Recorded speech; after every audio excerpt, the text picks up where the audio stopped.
Take down the old man's sign. That ranch is going to be ours before the family finishes crying. Monica Loft Whitaker said it from a cream Land Rover to two HOA men at the gate of my Uncle Grandison's 1,700-acre ranch in Lincoln County, New Mexico, while my family was 47 miles away at the funeral. The wooden Atwater Ranch, EST 1966 sign, my grandfather had carved with a skill saw 59 years earlier, came off the gatepost in 11 seconds. The men tossed it in the bed of their pickup. They installed a vinyl banner reading, Mesa Verde Annex, Community Asset, over the empty bolt holes. I found out 4 hours later from a neighbor who had driven past. Monica thought she was taking advantage of a grieving family to claim a ranch she could turn into 90 luxury lots. She didn't know I had spent 32 years as a transmission specialist for the Rural Electric Cooperative, and that the power line feeding her entire subdivision ran through a private easement across my uncle's land, on terms she had never read. What would you have done? Where are you watching tonight? My name is Bo Atwater. I'm 56 years old. I'm a recently retired transmission specialist for the Pecos Valley Electric Cooperative, and as of 6 months ago, I am the owner of 1,700 acres of Pinon Juniper Ranch land in Lincoln County, New Mexico, which I inherited from my Uncle Grandison when he passed at 82 of heart failure on a cold February morning. The ranch was settled by my great-grandfather, Obadiah Atwater, in 1914, who drove 300 head of Hereford cattle from the Texas Panhandle to the eastern slope of the Capitan Mountains and built a 2-room adobe house on a bluff above Arroyo Ojo. My grandfather, Clyde, expanded it to 1,700 acres in 1966 and carved, with a skill saw in his workshop, the wooden sign that hung at the ranch gate for 59 years, before Monica Loft Whitaker decided it was time for a refresh. My Uncle Grandison Atwater owned the ranch for 58 of those 59 years. He and my Aunt Remedios had no children. He willed the ranch to me, the youngest of his nephews, because, as he wrote in a hand-typed clause on 1987 Smith Corona paper, "You are the only one who loves it properly." I loved it the way Uncle Grandison taught me to love it. Cattle work in the summer, piñon nut harvest in the fall, wood stacking in November, calving in March. He taught me to ride at 6, to doctor a cow at 12, and at 22, during a lightning storm that fried our ranch substation, how to read a transmission line for signs of phase imbalance. That last piece of knowledge led me to 32 years with the Pecos Valley Electric Cooperative, the rural electric cooperative that serves 11 counties of southeastern New Mexico, including ours. I retired from PVEC the month before Uncle Grandison died. I had been a lineman, a transmission supervisor, and a senior substation operator. I hold a professional engineering license. I serve on the co-op's retiree advisory board. I know every substation between Artesia and Capitan by first name. My wife Mirabelle passed 18 months ago, of a stroke, in her sleep, after 29 years of a marriage I will tell you was good. She was a middle school art teacher in Ruidoso. She taught watercolor. She made the best green chili pozole in Lincoln County. I think about her every day. My son Declan is 26. He's a combat medic in the Army, stationed at Fort Bliss, recovering from a back injury he took in Syria that's going to medically retire him next year. He wants to come home to the ranch when his discharge goes through. I want him to. We have not yet used that sentence with each other out loud. My sister Vera passed 4 years ago of breast cancer. She left 2 kids, Quinn, who is 16, and Tobin, who is 13. They live in Capitan with their father, Halston Ridgway, a forest ranger, but they spend every summer and most school breaks with me at the ranch. Quinn is a 4-H Grand Champion Showmanship finalist. Tobin is learning to ride. Between them, they are the reason I have kept going for 18 months. Adjacent to our south boundary, on a flat mesa my uncle used to call Pinon Flats, sits a subdivision called Mesa Verde Estates. 74 3,000-square-foot homes on 1-acre lots with a clubhouse, an outdoor pool, and a putting green. It was built in 2016 on the former Penasco family ranch, after the last Penasco son sold out to a developer from Dallas. 4 years ago, a woman named Monica Loft Whitaker bought the biggest lot in Mesa Verde Estates with her husband Grayson, a semi-retired oil and gas attorney. 2 years later, she was HOA president. 6 months ago, the day I buried my uncle, she began a campaign to take his ranch away from me. This is how it unfolded. I found out about the sign from Eulalia Meza, a 71-year-old neighbor who had driven past our gate on her way back from Roswell and had called me on my cell phone at 4:17 p.m. while I was standing at my uncle's graveside. "Bo, mijo, there's a problem at your gate." "What kind of problem, Mrs. Meza?" "Somebody's taken Clyde's sign down and put up a vinyl banner." I thanked her. I stepped away from the gravesite. I told my brother-in-law, Halston Ridgway, what had happened. Halston, who had buried his wife 4 years earlier and who had inherited from his late father a patience I sometimes envy, said, "Bo, you drive straight there tonight. Quinn and Tobin will stay with me for the week. You deal with this." I did. At 7:30 that evening, in the last gray light, I pulled my truck up to the ranch gate and stared at the green vinyl banner that read, "Mesa Verde Annex, Community Asset." My grandfather's sign was gone. The bolt holes it had hung from were bare. A single nail had been bent sideways by whoever had pried it. I did not take the vinyl banner down. I photographed it. I photographed the bolt holes. I photographed the tire tracks. I photographed the fresh ground gouge where the HOA men had stood to work. I drove into the ranch, walked into my uncle's office, opened his files, and called my attorney Adela Quesada of Albuquerque at 7:51 p.m. on the cell phone she had given me the week after Mirabel died. Adela was a 62-year-old woman who had spent 29 years practicing water and utility law in New Mexico, and who had, in a prior life, been the lead attorney on Jicarilla Apache Nation versus New Mexico Public Service Company. She answered on the second ring. I told her what had happened. She listened for 4 minutes without interrupting. When I finished, she said, "Bo, you are going to have a long 6 months. Write down every single thing that happens. I will be in Lincoln County Tuesday."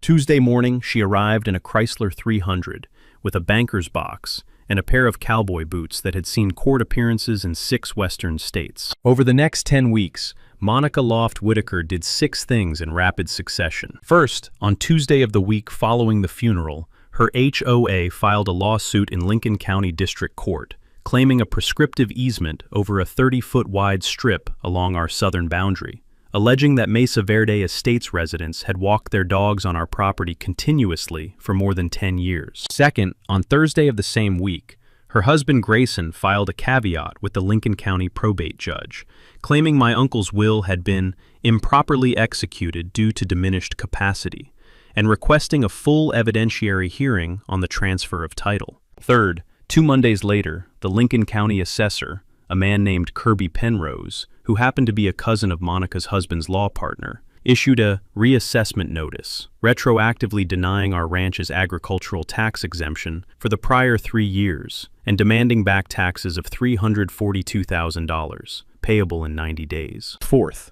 1 week after that, an anonymous complaint was filed with the Federal Bureau of Land Management, alleging that Atwater Ranch fencing had been constructed 5 feet inside adjacent BLM grazing allotment boundaries. A BLM surveyor was dispatched. Fifth, 2 signs appeared at the southern corners of my property line, on public county road frontage, reading Mesa Verde Trailhead, Community Access. Sixth, and this is the one that made me set my coffee cup down very slowly, a rumor began to circulate at the Capitan Co-op feed store that I was, quote, unfit to run the ranch due to depression since the loss of my wife, and that a conservator was being quietly proposed for appointment. I took Adela to lunch at the Smoky Bear Cafe that Friday. I laid out the 6 pieces on her placemat in chronological order. She studied them while she ate her green chili cheeseburger. Then she wiped her mouth and said, "Bo, somebody is trying to steal your uncle's ranch. Not metaphorically, legally, procedurally, and publicly." I know, Adela. What they are doing is organized. It's being coordinated. Somebody is paying somebody. I want to know what Monica and her husband do for a living, what their business filings look like, and what exactly they plan to develop on this ranch after they take it. I'm already pulling that. Good. She pushed her plate away. Bo, one question. Yeah, Adela. What does your uncle's power line agreement look like? I looked across the booth at my attorney, at the smoke-stained ceiling of the Smoky Bear Cafe, where Mirabel and I had eaten 7 anniversaries worth of chiles rellenos, at a rancher named Elmo Pierce, who had known Uncle Grandison for 60 years, 2 booths away. Adela, it's going to take me a few days to pull the full file, but I can tell you right now, the original grant in 1968 is a revocable easement. My uncle kept it that way on purpose. Adela put her coffee cup down slowly. Son, That's the door. The Wednesday morning after my lunch with Adela, I drove out to the ranch at 4:30 a.m. and sat at my uncle's roll-top desk with 2 cups of coffee and a pencil.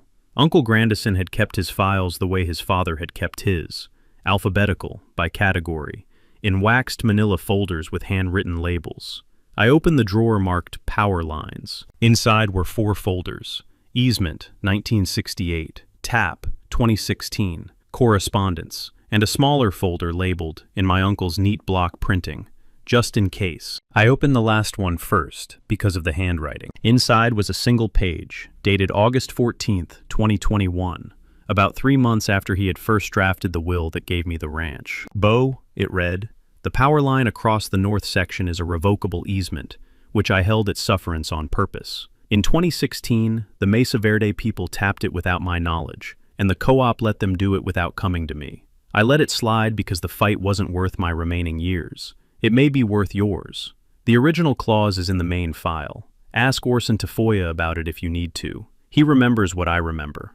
Uncle G. Orson Tafoya was the current PVEC board president, a 71-year-old rancher out of the northeastern corner of Lincoln County, and my uncle's best friend for 51 years. I read the letter again. Then I set it down on the desk. Then I cried, exactly once, for about 45 seconds, because my uncle had written me a love letter from the grave in the form of a utility document. Then I opened the main 1968 easement file. The 1968 grant of easement, executed between Grandison Atwater and the Pecos Valley Electric Cooperative, ran 3 pages. It granted the co-op a 120-foot wide corridor for a 50,000-volt distribution line across the north section of the ranch, specifically for the purpose of agricultural stock water pumping and associated ranch operations in Lincoln County. The grant included a clause I had read many times in my 32 years as a transmission specialist, but had never expected to read on my own land. This easement shall be revocable at the sufferance of the grantor, his heirs, or his successors, upon 180 days written notice to the grantee, provided that such revocation shall not disrupt primary agricultural load serving the grantor's parcel. A knowledge nugget worth saving. Most rural electric co-op easements written before 1975 contain landowner-favorable clauses that modern co-ops have either forgotten or chosen not to highlight to their member landowners. If your family has an old easement, pull the original document. Read the fine print.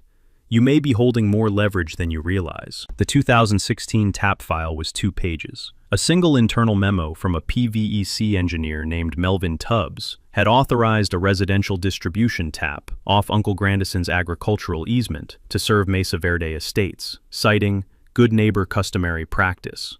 There was no new easement agreement with the landowner. There was no amendment to the 1968 grant. There was no signed acknowledgement from Uncle Grandison. Melvin Tubbs had been sued twice for professional negligence since 2018. He had left PVEC in 2021 under circumstances the board did not publicize. I sat back in my uncle's chair. The morning light was coming up gold over the mesa. The cooperative, which I had served for 32 years, and whose retiree advisory board I sat on, had, 9 years earlier, quietly overextended the use of a revocable easement across my uncle's land to serve a subdivision whose HOA president was now trying to steal the same land, which meant that, legally, I could serve a 180-day revocation notice tomorrow morning. The power to Monica Loft Whitaker's house would, in 180 days, cease. I thought about that for about 4 minutes. Then I drove into Roswell that afternoon to Orson Tafoya's house. Orson answered the door in a denim shirt and his everyday cowboy hat. He looked at me. He looked at the file folder under my arm. He said, without needing to ask, "Bo, come in. Lucy has coffee on." For 2 hours, I explained. He listened. He asked 3 careful questions. At the end, he set his coffee cup down and said, "Son, your uncle kept that clause for a reason. The co-op was wrong in 2016. We were wrong. I was on the board then, and I didn't catch it. And I have been ashamed of it in a quiet way for 9 years. Tell me what you want to do," I told him.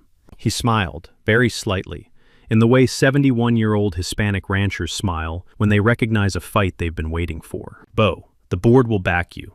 Don't revoke unless you have to. Use it as a door, not a weapon." "That's the plan, Orson. Your uncle would be proud." I drove home with the windows down. The weeks after my visit with Orson Tafoya moved in 2 directions at once. One legal track, one procedural. Adela Casada ran the legal side. I handled the procedural. Adela filed a motion to dismiss the prescriptive easement lawsuit on 3 grounds. The use had been permissive by default. There was no documented adverse use, and the HOA had failed to provide any evidence meeting New Mexico's 10-year continuous adverse use standard. She filed a second motion in the probate court to dismiss Grayson Loft Whitaker's caveat, attaching the 3 doctors' letters from my uncle's primary care physician, cardiologist, and psychiatrist that documented full mental capacity 2 weeks before his death. She filed a third response to the county assessor's back tax demand, attaching the actual property records showing continuous ranching operations, and a fourth filing demanding the immediate withdrawal of the Mesa Verde trailhead signs from the public road frontage. She also filed, at my suggestion, a formal demand for all business filings in Lincoln County bearing the names Monica Loft Whitaker, Grayson Loft Whitaker, or any LLC with a Mesa Verde address. The records pull took 7 business days. What the pull revealed, on page 1, was a New Mexico LLC, registered 11 months earlier, called Mesa Verde Development Expansion Group. Managing member, Grayson Loft Whitaker. Registered purpose, residential subdivision of approximately 640 acres, Lincoln County. Registered agent, a real estate broker in Santa Fe named Iris Carbajal. The ranch Mesa Verde Development Expansion Group was planning to subdivide, of course, had not yet been purchased. It was, according to its own mission statement, to be acquired upon completion of pending inheritance review. Adela read the filing at my kitchen table. She set it down. She looked up at me. Bo, they are not trying to pressure you into selling. They are trying to take the ranch from you outright through the probate challenge, then subdivide it themselves. This is a premeditated real estate theft. I know, Adela. We are going to put this in the court record. Yes, we are. The BLM surveyor arrived the following Tuesday. He was a 47-year-old career bureaucrat named Darius Whittington. He drove in from Roswell with a GPS unit, a surveyor's chain, and an apology that he said he felt foolish for offering. Mr. Atwater, I'm going to tell you up front. The allegation looked suspicious when it crossed my desk. The boundary survey we already have on file from 2009 shows your fence line is 31 feet south of any possible BLM boundary. This is a nothing complaint. I'm walking it today anyway because that's my job, and I'll file the clearance memo Thursday morning. I thanked him. I rode with him on horseback for the morning to show him the fences. He told me he had ridden fences with my uncle in 2009. We talked about Uncle Grandison for an hour. At the end, he refused the coffee I offered and pressed my hand hard and said, Mr. Atwater, I'm sorry for your loss. Your uncle was a gentleman. I'll put that in my report. The Mesa Verde trailhead signs came down on their own. Not because of any court order. Adela's filings were still pending, but because the Lincoln County Road Department, after I sent them photographs of the signs installed on public road easement without permit, issued a notice of unauthorized signage to the HOA, fined them $900, and gave them 72 hours to remove the signs or face daily accruing penalties. They came down inside 48. The rumor at the Capitan Co-op feed store died more slowly, because rumors always do. But Halston Ridgway, my brother-in-law, walked into the feed store one Saturday morning in his Forest Service uniform and stood at the register for 45 minutes, chatting with everyone who came through, and the rumor had a harder time breathing after that. Eulalia Meza, my 71-year-old neighbor, began driving past the ranch every afternoon just to check on the gate. She told me, in Spanish over the phone one evening, Mi vecino querido, if that woman shows up again, I will run her off with a broom. A knowledge nugget worth pinning. Most rural communities have informal networks, feed stores, churches, Sunday breakfasts, that quietly defend their own. If somebody is running a campaign against you, let the network see what's happening. It will protect you in ways formal litigation cannot. At the end of the 8th week, I drove out to my uncle's grave. I sat on the stone bench next to his headstone. I told him what I was about to do. A red-tailed hawk turned once over the arroyo. I took it as his response. The midpoint reveal, in Uncle Grandison's language, was that I could kill their power on 180 days' notice. Mechanically, here is how it would work. The 1968 easement was revocable on written notice from grantor or successor. I was the successor. I had clear title, despite the pending caveat. Adela had drafted a conditional revocation notice for me in week 6, executed but not yet served. that would terminate the easement effective 180 days after delivery to the PVEC board, unless the cooperative executed, before that deadline, an amended easement agreement satisfactory to the grantor. If I served the notice and PVEC did not amend, the easement expired. The cooperative would have to build a new line at an estimated 2025 cost of approximately $2.8 million to reach Mesa Verde Estates through any other route.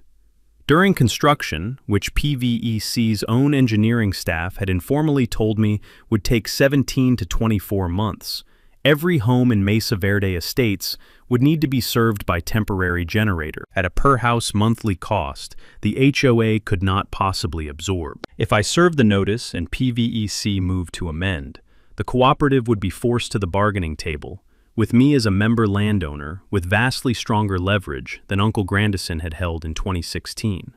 I could demand a permanent proper easement at fair market compensation, restrictions on future unauthorized taps, and, this was the piece I cared about most, a co-op policy change requiring landowner consent for any subdivision-level service originating from an agricultural easement. Both outcomes benefited me. One would harm Monica Loft Whitaker personally. The other would embarrass her publicly. I did not particularly want either outcome for its own sake. I wanted the ranch left alone. The takeaway worth pinning. Leverage is most powerful when you do not use it. A credible revocation that you choose not to serve is often worth more than an actual revocation that costs you standing in your own community. If you have a weapon like this, hold it ready. Let everyone see that it is loaded. Speak softly. I walked the document over to Orson Tafoya's house the morning after I drafted it. He read it in his kitchen. He looked up. He said, "Bo, don't serve this yet. Let me call the board. Give me 10 days. Orson, 10 days. 10 days. What Orson did in those 10 days, I did not ask. When you have worked 32 years at a rural electric cooperative, you know better than to ask a board president what he is doing with his phone. You sit on your hands. On day 11, Orson called me. "Bo, the board has asked Adela to come to a closed session meeting on Thursday. Bring the 1968 file, the 2016 TAP memo, and your draft notice. Do not serve anything." "Yes, Orson." "And Bo, yeah, bring your son if he can get leave." Declan got emergency family leave from Fort Bliss. He drove up Wednesday night in his Army-issued duffel bag and his desert camo pants.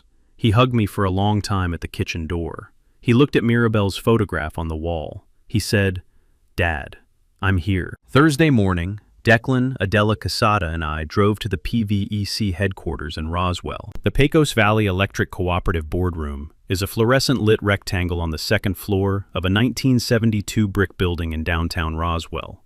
9 board members, 7 men, 2 women. Average age, 62. 3 ranchers, 2 retired teachers, 1 retired petroleum geologist, 1 retired mechanic, 2 active small business owners. They had served a collective 141 years on the board. Orson Tafoya sat at the head.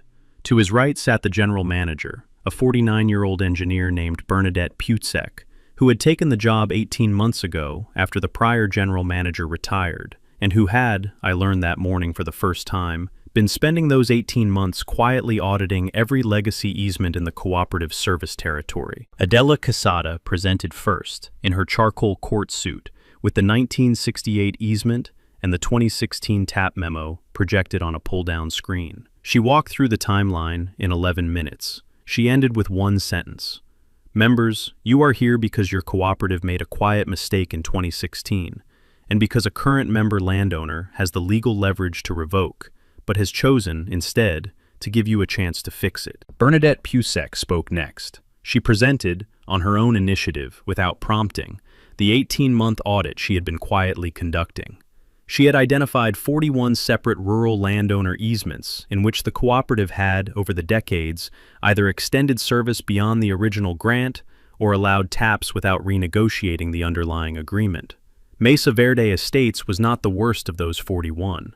It was, however, she said, looking directly at the board, the one a court is about to look at. The board asked Declan to speak. Declan, in his army dress greens, which he had put on that morning for the first time in 14 months, stood up at the end of the conference table. He said, quietly, "My great-great-grandfather settled this ranch in 1914. My father spent 32 years serving this cooperative. My uncle held an easement clause for 57 years because he knew somebody someday might need it. We are asking you to fix this the right way. Orson Tafoya said, all in favor of directing the general manager to negotiate an amended, permanent, landowner-compensated easement with Bo Atwater on terms satisfactory to both parties, and to adopt a new cooperative policy requiring explicit landowner consent for any residential distribution tap originating from an agricultural easement. 9 hands went up. A knowledge nugget worth saving. Rural electric cooperatives are, by federal law, member-owned.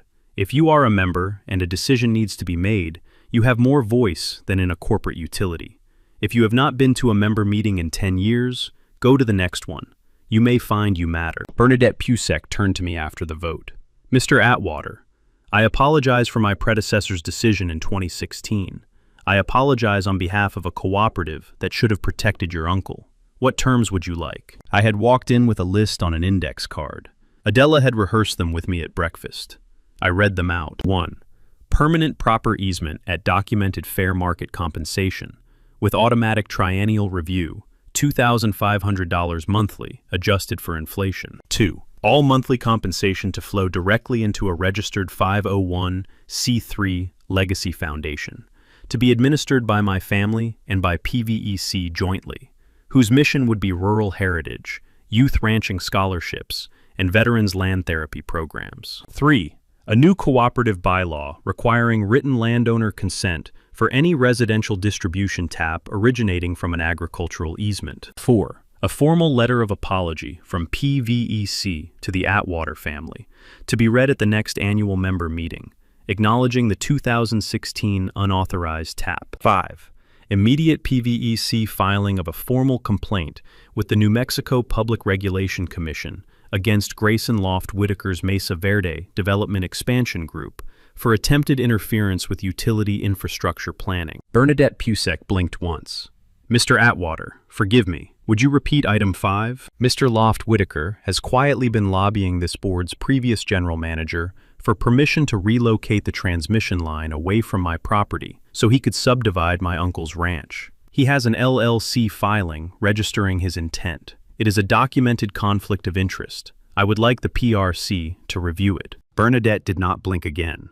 She wrote the item down. Orson Tafoya, at the head of the table, said, all in favor. 9 hands went up a second time. By Friday morning, an investigator from the New Mexico Attorney General's office had opened a concurrent inquiry into whether Grayson's legal practice had crossed ethical lines in coordinating a legal attack on an elderly decedent's estate, while simultaneously holding an undisclosed financial interest in the decedent's property. The Lincoln County Assessor's back tax demand was withdrawn on Monday morning. The prescriptive easement lawsuit was scheduled for a motion to dismiss hearing on Tuesday. The probate caveat was scheduled for a dismissal hearing on Thursday. The BLM clearance memo had arrived the previous Thursday. Adela Quesada laid out the calendar on my kitchen table and said, Bo, you've won 5 of the 6 before you've had to serve a single revocation notice. The 6th?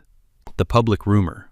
That one we handled Tuesday at court. Between the PVEC board meeting and the Lincoln County court hearing, Monica Loft Whitaker did what Karens do when they sense a courtroom coming. She turned up the volume. On the Monday afternoon, she posted on her Mesa Verde Estates community Facebook group a 600-word statement titled, What the Atwater Family is Not Telling You. It began, Our community is being targeted by a bitter inherited land grabber who is using outdated utility clauses to threaten your home's electricity. And it ended, If we stand together, we can protect our future from the ugliest parts of rural New Mexico. She included a photograph of Uncle Grandison's empty gatepost, which had been empty since she herself had had the sign torn down 4 months earlier. 9 of her 74 residents commented in support. 2 commented in opposition. 34 made no comment. Frances Castleberry, a 61-year-old retired librarian who lived 3 houses down from Monica and who had quietly been following the situation, forwarded the entire post, including screenshots of all the comments, to Adela Quesada with a short note. Mrs. Quesada, I don't know you, but I would like to help. I've lived at Mesa Verde since 2017. I voted against Monica at the last HOA election. Please use this if it's helpful. Adela called me within 40 minutes. Bo, this is the gift that keeps giving. Monica just made our slander of title case for us. Monica's husband Grayson, on Tuesday morning, received a certified letter from the New Mexico Office of Attorney Regulation Counsel, informing him of a formal complaint filed against his law license for undisclosed conflict of interest in pending probate litigation. He tried to call Adela Quesada's office. Adela did not take the call. He tried to call the PVEC general manager. Bernadette Pusek did not take the call. He tried to call me. I did not take the call. On Wednesday morning, Monica did something that, in a different story, might have been pathetic, and in this one was just tired. She drove up to my ranch gate in her cream Land Rover at 7:15 a.m. with a casserole dish in the passenger seat and a freshly printed letter in a sage green envelope. She sat at the gate for 12 minutes before Declan walked down from the house. Mrs. Loft Whitaker. Declan. Lieutenant, actually. Lieutenant. I'd like to speak with your father. My father is not available. Please tell him I would like to propose a compromise. Declan, who had spent 4 years as a combat medic, pulling 19-year-olds back from the edge of things, looked at her with the specific mild sadness that soldiers carry when they recognize somebody who has never had to make a hard decision before. Mrs. Loft Whitaker, my father's attorney will receive any communication in writing. Please drive carefully. He walked back up to the house. That afternoon, Grayson Loft Whitaker's friend, the county assessor, Kirby Penrose, was placed on administrative leave pending the outcome of the AG's investigation. By Thursday morning, he had been offered early retirement. By Friday afternoon, he had accepted it. Adela, on Thursday night, sat at my kitchen table with Declan, Halston, Quinn, and Tobin. Both niece and nephew had come to stay the week because Halston sensed this was about to become a family moment, and walked us through what Friday in court was going to look like. Bo. The prescriptive easement motion to dismiss is a slam dunk. The probate caveat dismissal hearing will follow immediately after. Grayson has filed a motion to withdraw, which I am not going to oppose. The judge, whose name is Catalina Vigil, grew up in Capitan and rode in your uncle's 4-H roundup in 1979. She remembers your uncle. She also remembers Grayson. They were at the Catron County Bar Association banquet in 2014 when he made a comment about rural probate courts that she has not forgotten. Good. Bo, I want to tell you what I think is going to happen tomorrow. Tell me. I think Monica is going to try to show up with a new attorney and ask for a continuance. Judge Vigil is going to deny it. I think she is going to watch her husband's legal career get peeled apart at 10:30 in the morning. I think her HOA allies are going to start backing away on the drive home. And I think, by Friday afternoon, she is going to be sitting in her own kitchen, realizing that she spent $17,000 of HOA reserves on a campaign that has cost her the cooperative's power contract, her husband's law license, her assessor friend's job, and her community's trust. Quinn, 16 years old, at the kitchen table said, "Can we go to court and watch?" I looked at Halston. Halston nodded.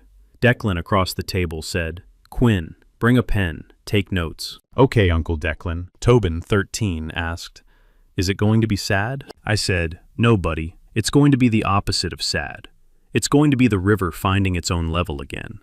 On Thursday evening, Eulalia Meza drove over with sopapillas and a bag of oranges and sat on my porch telling stories about my uncle until the last light. Halston sat on the porch swing with Quinn and Tobin sandwiched between him.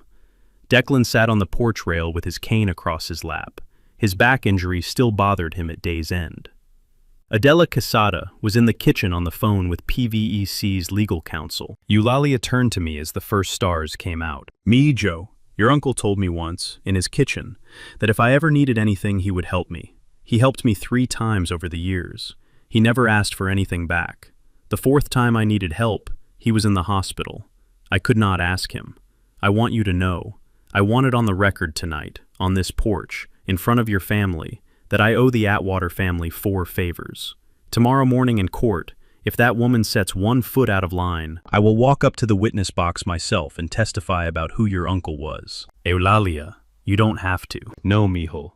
I know. That's why I'm going to." A knowledge nugget worth saving. Witnesses with standing who volunteer without being asked are, in almost every rural American court, the most credible kind of witness. Their presence alone, even if they never testify, tells the judge something about the defendant that no legal argument can. That same Thursday evening, in Roswell, PVEC's general manager, Bernadette Pusek, was convening an emergency closed session of the cooperative's board. Orson Tafoya had scheduled it to coincide with the Friday morning court hearing because the timing mattered. The PVEC board was going to announce publicly, at the same hour I was sitting at the defense table in Carrizozo, its new policy on landowner consent for residential distribution taps, its formal PRC complaint against Grayson Loft Whitaker, and its amended easement agreement with the Atwater Ranch. Adela walked out of the kitchen with her phone in her hand. Bo, Orson says 10 a.m., same time as the court hearing. 2 public events, 1 hour, 1 community. Good. I walked out to the pasture fence before bed. Mirabelle's Pendleton blanket, which I had draped over the porch rail, caught a little of the first cold October breeze and moved. Declan came out with his cane. Dad, son, are you ready for tomorrow? I am not sure, Declan, but the ranch is. We stood there until a coyote called up from the arroyo, and a second answered from closer in. That night I slept, for the first time in 4 months, the whole way through. On Friday morning at 9:48 a.m., I walked into the Lincoln County District Courthouse in Carrizozo, New Mexico, with Declan on my left in his army dress greens, Adela Quesada on my right in charcoal, Halston behind me in his Forest Service uniform, Quinn and Tobin behind Halston, Eulalia Meza behind them in a lavender dress, and Orson Tafoya's twin brother Elio, who had driven in to represent the family presence while Orson ran the PVEC special board meeting in Roswell, behind Eulalia. Frances Castleberry arrived at 9:52 with her husband, a white-haired man named Jeffrey, carrying a manila envelope in a small notebook. The hallway was full by 9:59. Monica Loft Whitaker arrived at 10:01 in a cream silk blouse and a pearl necklace, and a new attorney from Albuquerque, whose name I did not catch. Grayson Loft Whitaker did not arrive at all. He had, I was told later, flown to Dallas the evening before to consult with family counsel. Judge Catalina Vigil took the bench at 10:05. She was 61 years old, in a purple-trimmed robe. She nodded very slightly at me when she sat down. I nodded back. Judge Vigil had grown up in Capitan and had ridden in my uncle's 1979 4-H roundup. Monica's new attorney requested a continuance. Judge Vigil denied it in 9 words.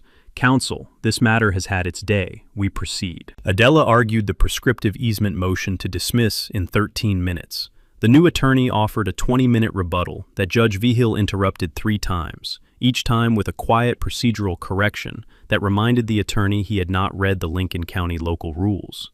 At the end, she said, "Motion granted. The plaintiff's claim is dismissed with prejudice. Attorney fees to be awarded to the defendant. Plaintiff HOA is on notice that any further frivolous filings in this matter will result in sanctions under New Mexico Rule 1-011. Adela placed my attorney fee affidavit on the bench. Judge Vigil scanned it. She said, $47,200.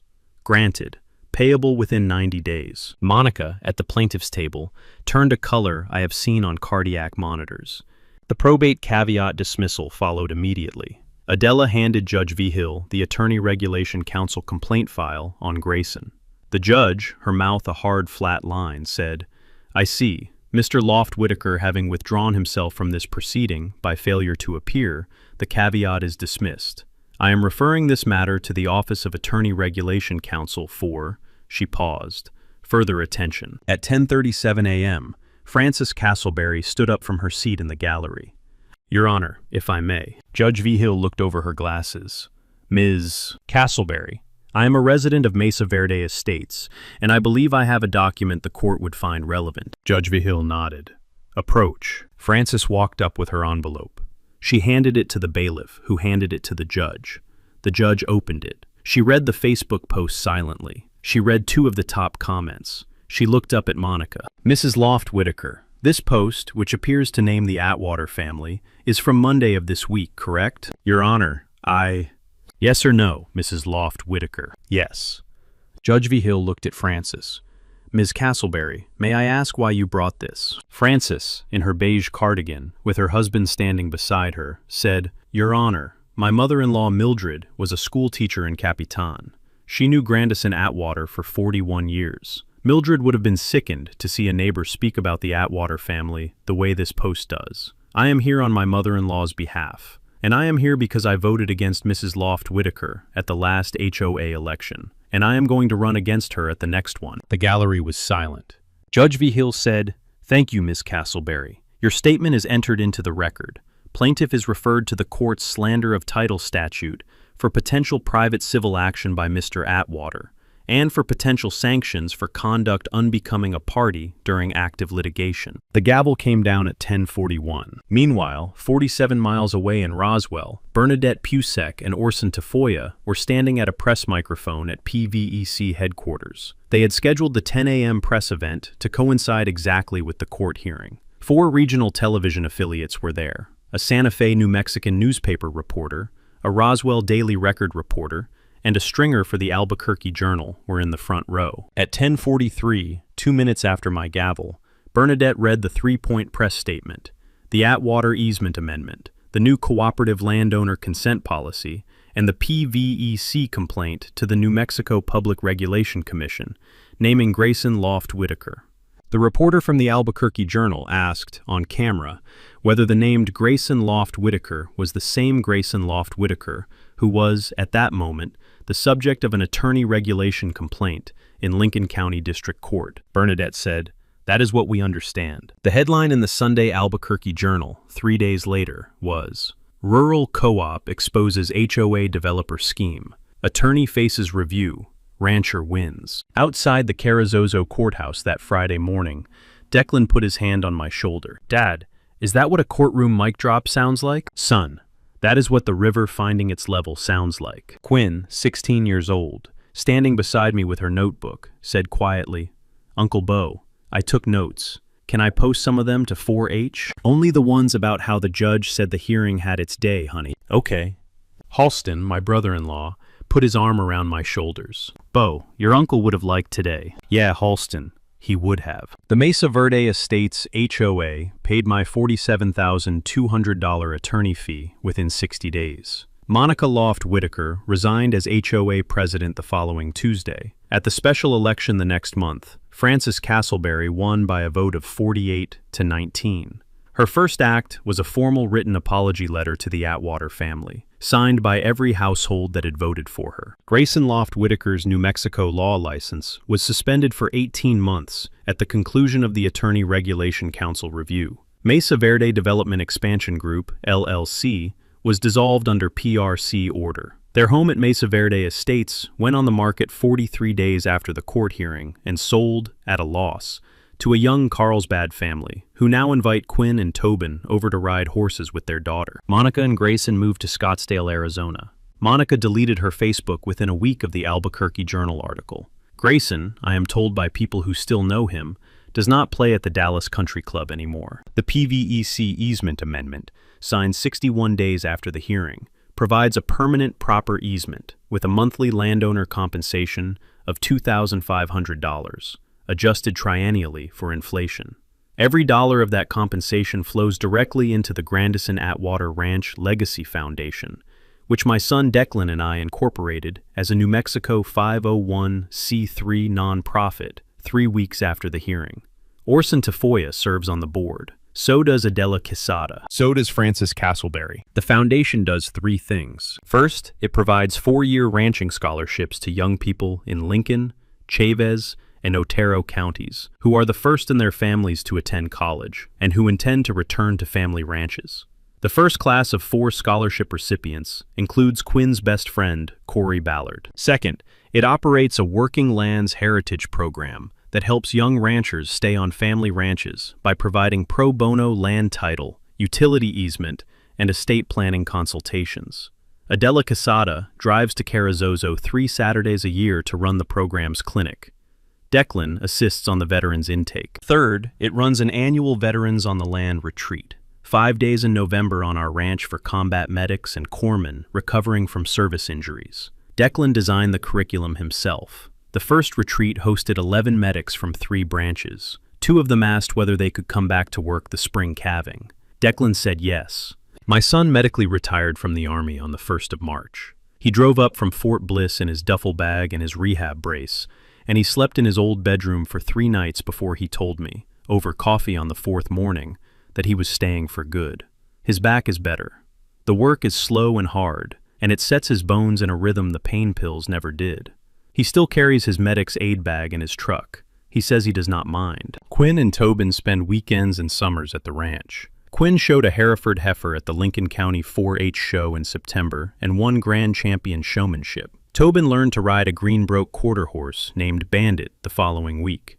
Halston comes for Sunday dinner most weeks. He brings a pie. Uncle Grandison's sign, the one with the skill saw carved Atwater Ranch, EST, 1966 lettering, was found by Eulalia Meza in the bed of a Mesa Verde contractor's pickup 3 blocks off the county road. She retrieved it and returned it with a bow on it. Declan remounted it at the ranch gate on a Saturday morning in October.